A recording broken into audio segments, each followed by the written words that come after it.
ઘરે ઘરે બીમારીના ખાટલા છે. અત્યંત ગંદુ દુર્ગંધ મારતું પાણી પીવા માટે લોકો મજબૂર છે. આખરે બીમારીનો વિસ્ફોટ નહીં અને સરકારથી માંડીને અધિકારીઓ સૌ કોઈ અચાનક જાગી ગયા. આપણા સ્માર્ટ શહેરો એવા તો કેવા સ્માર્ટ છે કે એમાં પીવાના પાણીમાં ગટરના પાણી ભળી જાય. અને આ વાત બીજે ક્યાંયની નહીં, રાજ્યના પાટનગર ગાંધીનગરની છે. ઇન્દોરવાળી થતાં થતાં ગાંધીનગરમાં રહી ગઈ.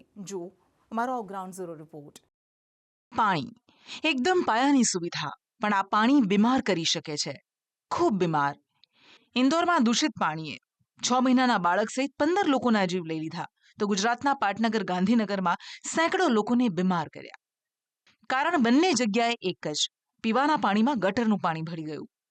જ્યારે સિસ્ટમ નિષ્ફળ જાય ત્યારે એકદમ પાયાની સુવિધાઓ પણ સામાન્ય નાગરિકો માટે એક જંગ સમાન બની જાય છે. એ શુદ્ધ હવાની વાત હોય કે શુદ્ધ પાણીની વાત હોય. એવું કહેવાય છે કે જળ એ જીવન છે, પણ ક્યાંક આ જળ એ જીવન લેવા માંડ્યું છે તો ક્યાંક એ હોસ્પિટલ પહોંચાડી રહ્યું છે.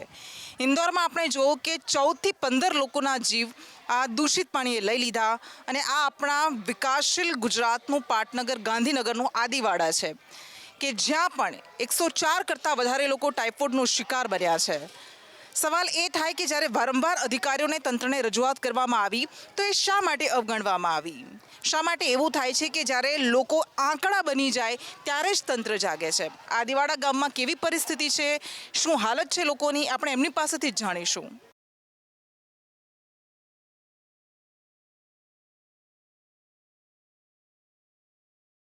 સ્વચ્છ ભારત કા ઈરાદા કર લિયા હમને, આ ગીત વાગી રહ્યું છે. અને બીજી બાજુ આખા ગામમાં ગંદકી છે, ગંદુ પાણી છે. બહુ જ બધા ઘર છે આદિવાડામાં કે જ્યાં બીમારીના ખાટલા છે. એટલે ગંદા પાણીએ ઘરે ઘરે અત્યારે ખાટલા બિછાવી દીધા છે. બે બાળકો છે, બંને બીમાર છે.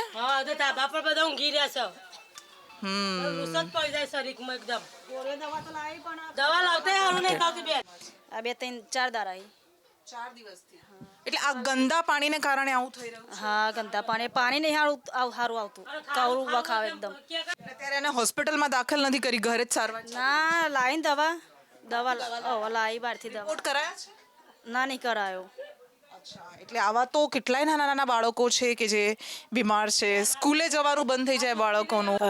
નળું પાણી આવે તેનો ગંધ મારે, એ નારી નારી બીમારી આવી છે. કેટલા દિવસથી બીમાર છો તમે? 10-12 દાડાથી. શું થયું તમને? આમ શરીરમાં ઉલટીઓ બરો, મેટો થઈ જાય ને ખાવાનું ગંધ થાય ને એવું બધું પાણીના લીધે. પાણીના લીધે બહુ જ ગંદુ પાણી આવે છે, એટલા માટે ગંધી પાણી આવે. પછી અમને પાણી પીવું હોય ને તો ડોક્ટર આમ ઉલટી થાય, ઓમેટો થાય, પાણી જ નહીં ભાવતું. ડોક્ટર્સ કે અધિકારીઓ કોઈ ચેક કરવા આવ્યા હતા? આવો ને આવા ડોક્ટર આવે. ગોરી નાખી અંદર કે ગોરી ગરમ પાણી કરીને પીવા, પણ પાણી એ નહીં ભાવતું. ગોરી નાખવાથી પણ પાણી નહીં ભાવતું. ગંદુ પાણી એવું તો કઈ રીતે પીવાનું? હા, એ કે રીતે પાણી પીવું? ડોક્ટર આવે, સરકારી આવે તો એમની હાજરી, એમના પગારના કારણે એ આવતા હોય. એ કંઈ બીજું તો આગળ સોલ્યુશન ના કરી શકે ને એ લોકો. આ રિપોર્ટ કરાવે છોકરાને તો નિમોનિયા આવ્યું, કોઈને ટાઇફોઇડ આવ્યું, તો આ છોકરા આનો નિમોનિયા તો એનો રિપોર્ટો ચાલુ છે. આનો રિપોર્ટ કરાયા તો આનો વાયરસ થઈ ગયું. આ બધી ગંદકીના કારણે પણ હાલત એવી છે કે લોકોએ પીવાના પાણી માટે પૈસા ખર્ચવા પડે છે. આવું જ પાણી આવે આવું છે? જ આવે છે. આવું જ આવે. આ પાણી, આ જ પાણી પીવું પડે છે, પછી ઉકાળીને પીવું.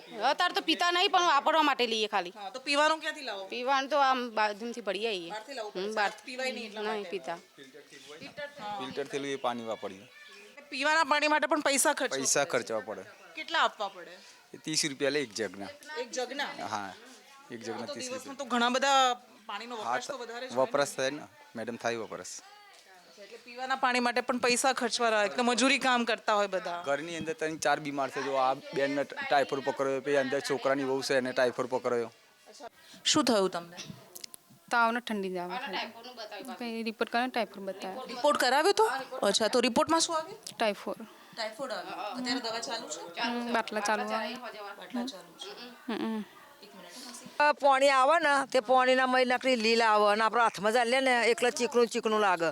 પછી અમુક ટાઈમમાં લાલ આવે, જેમાં આપણે લોહીને હોય ને એવી રીતે તે હાથમાં ચાલીને બહાર નાખીએ ને તો ચીકણું લાગે. અને આખા ગામમાં અમારા રોગચાળો નીકળ્યો હોય ને એવી રીતે થઈ ગયું. એ પાણી પીવાનું એ જ વાપરવાનું. ત્યાર પછી બીજું ચોથી લાવીએ અમે જો જઈએ તો પાણી તો એવું ને એવું તો આવે અમારે આમ જઈએ તો એ પાણી આમ જઈએ તો એ પાણી તો કાલના તો અમે થોડા ગરમ કરી અને પીએ તે પાણી ગરમ કરેલું પાછું ભાવતું નહીં. ગામમાં બધા બહુ ઘરે ઘરે ખાટલા આવવા માંડ્યા છે. ખાટલા તમે જોવો તો મારા 10 વર્ષનો ભણો છે ત્યાં 5મો 6ઠ્ઠો બાટલો ચરાયો છે બોલો મેં તો એ તું આજ રાત્રે તાવ આવી ગયો પાછો શું કરવાનું કયો. આ તો 15 દાડા કયો તો એ થોડા 15 દાડા 20 દાડા કયો તો થોડા એ હા ખરાબ આવ્યું. ગાંધીનગરમાં આ પ્રકોપે રોજિંદા જીવનને જદ્દોજહદ બનાવી દીધું. બીમાર છે તો પણ કમાવા તો જવું જ પડશે ને. ખવાતું નહીં, ઉલટી વાયમિટ કરે છે બેન. તમે ફુગ્ગા વેચો છો? હા, ફુગા વેચીએ છીએ અમે. જો આ સેમાની થઈ ગયા બેન. અચ્છા, પછી કોઈ ઘરમાં બીમાર પડે તો પછી કમાણી કરવી કે?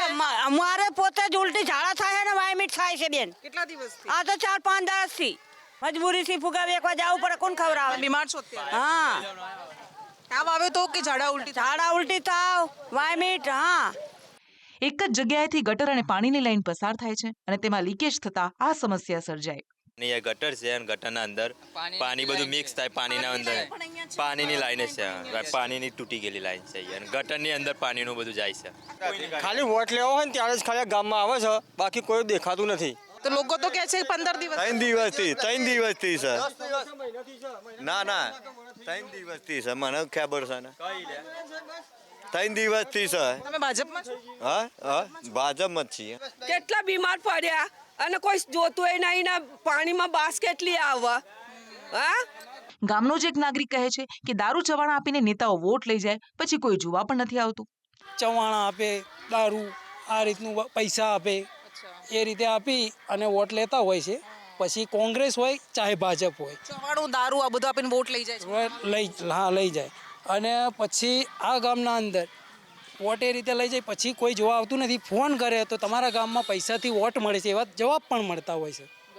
દારૂબંધીવાળા ગુજરાતનું પાટનગર ગાંધીનગર છે અને એનો જ એક નાગરિક કહી રહ્યો છે કે અહીંયા દારૂ ચવાણા આવું બધું આપીને પૈસાથી વોટ લઈ લેવાય અને જ્યારે ફરિયાદ કરવા જાય ત્યારે એવું કહેવાય કે તમારા ગામમાં તો આવી રીતે વોટ મળે. ગામમાં હાલ આરોગ્ય ટીમ ફરી રહી છે અને ઉકાળીને પાણી પીવા લોકોને સમજાવી રહી છે. ટાઇફોઇડના કેસ. હા, ટીમ તો અલગ અલગ જગ્યાએ મૂકેલી છે પણ ટાઇફોઇડના કેસ ટોટલ 3 જેટલા છે. એમાંથી તાવ ને એવું બધાને આવે છે પણ એ મટી જાય છે દવા લે છે તો. અને જો 3-4 દિવસ સુધી તાવ આવે ને ના મટે તો અમે 29માં જઈને રિપોર્ટ કરાવવાનું એમને કહીએ છીએ અને એ કરાવી આવે છે જઈને. બધાને કહીએ છીએ કે પાણી ઉકાળીને પીવો. અમે ક્લોરીનની ગોળીઓ આપીએ છીએ ત્યાં ઘરમાં પાણીમાં નાખીને પીવાનું કહીએ છીએ. પાણી રાશી છે બેન, બહુ રાશી અને હાવ ગંધાતું. ગંદુ પાણી હા, ગંદુ પાણી આવે છે. પાણીમાં વાસ આવતી હશે. વાસ આવે છે અને બીમારી બહુ છે બેન. બીમારી પણ વધારે છે લોકોને. તો કોઈ જોવા નથી આવતું અહીંયા? અરે આ હેડે એવું કરે, પાણી લઈ જાય. આપણે ડૉક્ટર આવ્યા હતા ભાઈ આઈકનથી આપણા ગામમાં, તે પાણી ભરી અને લઈ જશે બતાવવા માટે. લઈ જશે અમે પેલા એમાં પડી કે આવું પાણી આવે છે, લીલું સમ નવડી વાસ આવે છે, એ બધું પણ એમને કીધેલું છે. હજી એવું આવે છે ગંદુ પાણી? બધું આવે છે. લોકો બહુ બધા બીમાર પડી પાસે પાણી આવતું નથી અને પાણી આવે છે દોડો આવે છે. પાણી પુરવઠા અને ગટર વ્યવસ્થા બોર્ડમાં અરજી આપેલી છે તો બીજું આ લોકોએ પાણી વધારે આવવા માટે જોઈન્ટ કરાવવા હજુ સુધી આવ્યું નથી બેન. એટલે અરજી આપો તો પણ અરજી આપેલી છે તો છતાં હજુ કામ કર્યું નથી. 15-20 દિવસથી અરજી આપ્યા છે. છેલ્લા 15-20 દિવસથી લોકો બીમાર છે. પાણી જ્યારથી આવે ત્યાંથી બીમાર જ છે આ લોકો બધા. ઘણા બધા બાળકો, આ તો 100 જેટલો આંકડો તો ખાલી સામે આવ્યો છે. ઘણા બધા એવા હશે કે જેમણે ઘરે જ સારવાર લઈ લીધી હોય, હોસ્પિટલ ગયા જ ન હોય. આ બાળકી પણ બીમાર હતી. બેટા શું નામ છે તારું? દેવાંશી. દેવાંશી, તું પણ બીમાર થઈ ગઈ હતી? ક્યારે બીમાર થઈ હતી? આજ તો 15 દિવસથી આને બીમારી શું થયું હતું તને? તાવ આવ્યો. અચ્છા, ગંદુ પાણી આવે છે તમારા ગામમાં? હા. અમે ગાંધીનગર સિવિલ હોસ્પિટલ પહોંચ્યા. ત્યાં અનેક વોર્ડ બીમાર બાળકોથી ભરેલા છે અને આ સિવિલ હોસ્પિટલમાં હું આવી છું કે જ્યાં 100 કરતાં વધારે પેશન્ટ્સને, ખાસ કરીને એમાં મોટા ભાગના બાળકો છે, એમને એડમિટ કર્યા છે. આ બાળકી પણ બીમાર છે. બેટા તું ક્યાંથી આવે છે? 24. सेक्टर 24. क्या हुआ तुमको? टाइफाइड. टाइफाइड हो गया? टाइफाइड. हाँ. अच्छा, तो आपको मतलब आप जहाँ से आते हो तो वहाँ किस रीज़न की वजह से ये हुआ पता चला है? पानी की वजह से. पानी की वजह से? हाँ. खराब पानी आता है? हाँ, कैसा आता है? पानी आता है तो बदबू आता है उसमें से. અમારા બેનનો બાબો છે. બંનેને અત્યારે શું ટાઇફોઇડ પોઝિટિવ છે મારી આને તો આ મહિનો છેલ્લો એ આ લોકો બીમાર જ હતા. અમે પ્રાઇવેટમાંથી દવાઓ લાવ્યા પણ પછી સારું ના થયું. પછી પ્રાઇવેટમાં રિપોર્ટ કરાય પોઝિટિવ આવ્યા એટલે અમે સિવિલમાં એડમિટ થયા. 2 બાળકોને કાલ રજા આપી, 2 બાળકો અત્યારે એડમિટ છે. આજે એમને રજા. કયા વિસ્તારમાં? સેક્ટર કયું? સેક્ટર 28.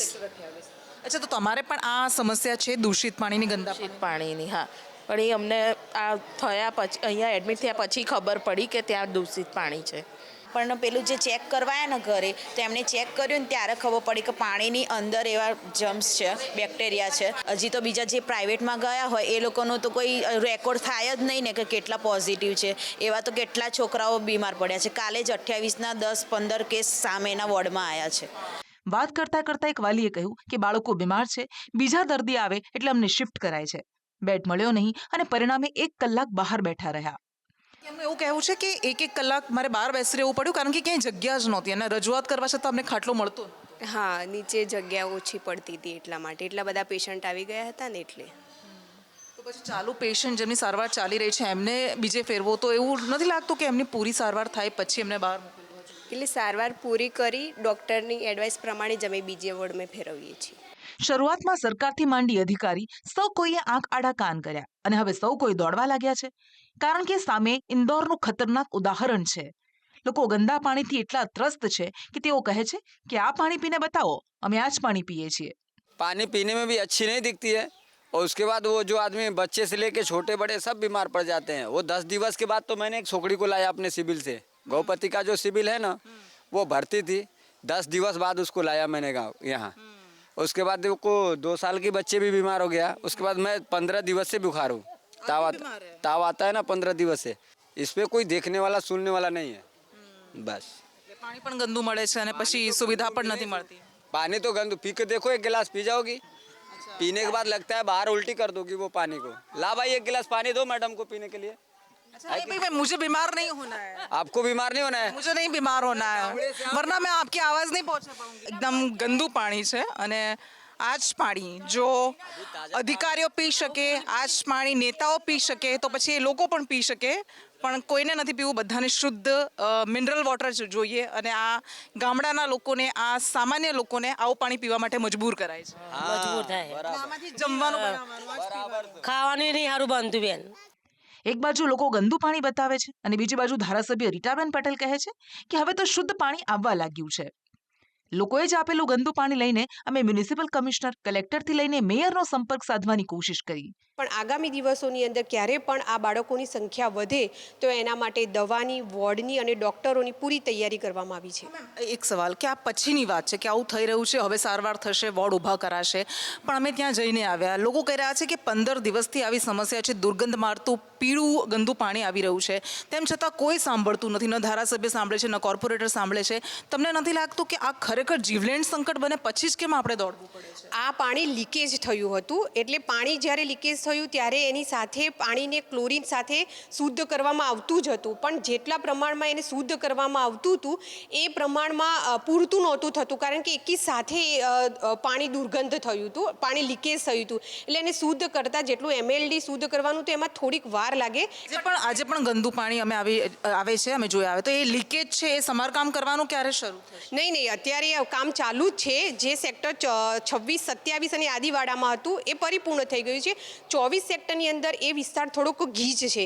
બાળકો બીમાર પડી રહ્યા છે અને જેમની જવાબદારી છે એ અધિકારીઓ, પદાધિકારીઓને સૌને ચૂપ રહેવામાં શાણ પણ લાગ્યું. તો કોર્પોરેટર અંકિત બારોટ કહે છે કે હું સતત કામ પર વોચ રાખું છું. વહીવટી તંત્ર તમામ લોકો સ્થળ ઉપર અને પોતાની સોસાયટીમાં અને જ્યાં જ્યાં કામ ચાલતું હતું, હું પોતે પણ આજ સવારે સેક્ટર 24માં જ્યાં પાણીની લાઇનનું કામ ચાલતું હતું ત્યાં સ્થળ ઉપર વિઝિટ કરીને આવ્યો છું, લોકોને બોલાવ્યા છે. આ એ પાણી છે અંકિતભાઈ, આ તમે પીશો? આ પાણી તમે બેન, હું તમને એમ જ કહું છું કે તમે જે પાણીની વાત કરો છો, હું મારા સેક્ટરમાં અત્યારે તમામ જગ્યાએ, તમે અત્યારે પણ મારી પાસે એ જ જગ્યાએથી આ પાણી લઈને આવ્યા છો. આ તમે પાણી પીને, લોકો કહી રહ્યા છે કે આ નેતાઓ આ પાણી પીને બતાવશે, તમે પીશો? પાણી પીવાનો પ્રશ્ન નથી. તમે જે આ સેમ્પલ લાવ્યો છે મારા વિસ્તારનું નહીં હોય, મને ખબર. મારા વિસ્તાર સેક્ટર 24, 27 ને 28માં હું સવારથી રાઉન્ડમાં. અમે આદિવાડા અને સેક્ટર 27 આ બંનેનું પાણી લઈને આવ્યા છે. આદિવાડા સેક્ટરનું પાણી બીજી બોટલમાં છે, આ તમારા. હું પોતે સેક્ટર 27 નો વસાહતી, હું ત્યાં રહું છું. છેલ્લા 30 વર્ષથી હું સેક્ટર 27માં રહું છું. ફરીથી એકવાર ફરીથી એમના પાસે એકવાર રિપોર્ટ લઈ અને હું ચોક્કસ જોઈ લઈશ, અને એવું ક્યાંય પણ ધ્યાનમાં આવતું હશે કે ભાઈ ખરાબ પાણીની કંઈ સમસ્યા છે તો હું ચોક્કસ એમાં આગળ સરકારશ્રીનું અને વહીવટીતંત્રનું ધ્યાન દોરીશ. નેતાઓ કામગીરીની વાતો કરે છે તો ગાંધીનગર વસાહત મહાસંઘના પ્રમુખનું કહેવું છે કે રજૂઆત અમે ઘણી કરી પણ કોઈએ સાંભળી નહીં. રોગચાળો ફાટી નીકળ્યો ત્યારે સૌ દોડતા થયા. આ તંત્રને ફરિયાદ કરી હતી પણ કોઈ ધ્યાન આપવામાં નહોતું આવ્યું. જ્યારે આવો મોટો પ્રશ્ન ઉપસ્થિત થયો અને વધારે લોકો ગાંધીનગરમાં અહીંયા બીમાર પડ્યા, ટાઇફોઇડ, પાણીજન્ય રોગ શરૂ થઈ ગયો અને હોસ્પિટલો ભરાવા માંડી અને બુમરાટ થઈ, ત્યારે તંત્ર જાગ્યું. ગાંધીનગર શહેરમાં સ્માર્ટ સિટી અંતર્ગત હવે તાજેતરમાં જ આ વર્ષમાં પાણીની નવી પાઇપલાઇનો નાખવામાં આવી છે, ગટરની પાઇપલાઇનો નાખી છે. પણ આ તંત્રના અણઘડ આખા આયોજનને કારણે ગટરની પાઇપનો અને પાણીની પાઇપો જ્યારે લીકેજ થાય ત્યારે પાણી એકબીજાનું દૂષિત થઈ અને આ પીવામાં આ પાણી આવે છે. એ દરેક વ્યક્તિનો પ્રશ્ન એક જ થાય છે કે આ સાઇઝ શું એ પાણીને વહન કરવામાં ક્ષમતા થશે? કે ચેમ્બરો ગમે એટલી મોટી બનાવે, એક ચેમ્બરથી બીજા ચેમ્બર જવાની અંદર ઢાળ મેન્ટેનન્સ સાથે સફળ અને હોશિયાર એન્જિનિયરો આની અંદર રાખી અને જો ધ્યાન રાખવામાં ના આવે તો આ પ્રશ્ન બહુ જે ચાલ્યું છે 30 વર્ષ પાઇપો 1010 વર્ષ ચાલશે કેમ એ પ્રશ્ન બને છે. સિનિયર સિટીઝન જાતે જ ઉકાળાનું વિતરણ કરી રહ્યા છે જેથી રોગ સામે બચી શકાય. પણ સવાલ એ થાય કે ચેતવણી હંમેશા હોસ્પિટલમાંથી જ સામે આવશે? શું દર વખતે તંત્રને, સરકારને જગાડવા માટે એક સામાન્ય માણસનું મરવું જરૂરી છે? શું એનું બીમાર પડવું જરૂરી છે? શું આ પૂર્વ શરત છે સિસ્ટમને જગાડવાની? ગાંધીનગર, ઇન્દોર જેવી કરુણાંતિકાથી તો બચી ગયું, પરંતુ અહીંયા પણ એક સંદેશ છે, એક ચેતવણી છે કે સામાન્ય લોકોની સમસ્યાઓને સાંભળો, એનો જેટલો બને એટલી જલ્દી ઉકેલ લાવો. બહુ મોડું થઈ જાય પહેલાં, એ જીવલેણ સંકટ બની જાય પહેલાં. કેમેરામેન પુખરાજ શર્મા સાથે કૃષ્ણા પટેલ, સંદેશ ન્યૂઝ.